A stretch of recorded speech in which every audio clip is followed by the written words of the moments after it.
Bartacks are essentially really tight zigzag stitching. Welcome back to fabric school. Let's talk about seams. If you've ever sewn anything, especially woven fabrics on a household sewing machine, you probably used a zigzag stitch along the edge to make sure that that edge doesn't fray. When sewing on a household sewing machine, which uses a lock stitch, this is the same for industrial lock stitch machines, the seam is created by two different movements. Number one, your needle going up and down, creating the holes, and number two, your fabric being pushed through the machine at a specific speed. To make a zigzag seam, your fabric is still being pushed through the machine and your needle has to move from left to right for every single stitch. And that way you suddenly have a stitch that has a zigzag pattern. If you decrease the stitch length on this zigzag, which really just means that your fabric gets fed through the machine slower, you can make that zigzag tighter and tighter. And at some point it will just look like one thick bar. This is referred to as a bar tack, and it is usually used for one of two different reasons. Reason number one is to strengthen specific parts of your garment. So this will be pocket openings or the bottom of your fly, for example. If there's a lot of tension on that, your fabric might like to tear open in that spot, and the bar tack just kind of gives it a little bit more strength and disperses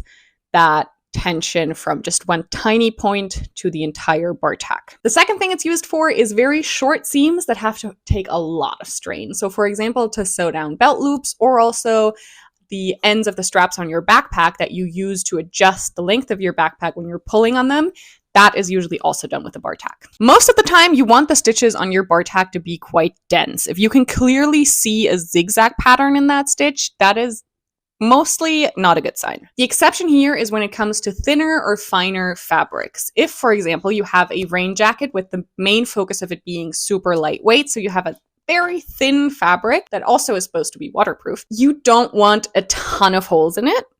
Because if you have a lot of holes in a very small amount of space, that actually might make your fabric more fragile than it was to begin with. So in this case, it makes sense to have the bar tack have slightly looser stitching and you can kind of make out the zigzag. But on the belt loops for your denim jeans, especially if it's a heavier weight denim, you really don't want to see the zigzag pattern.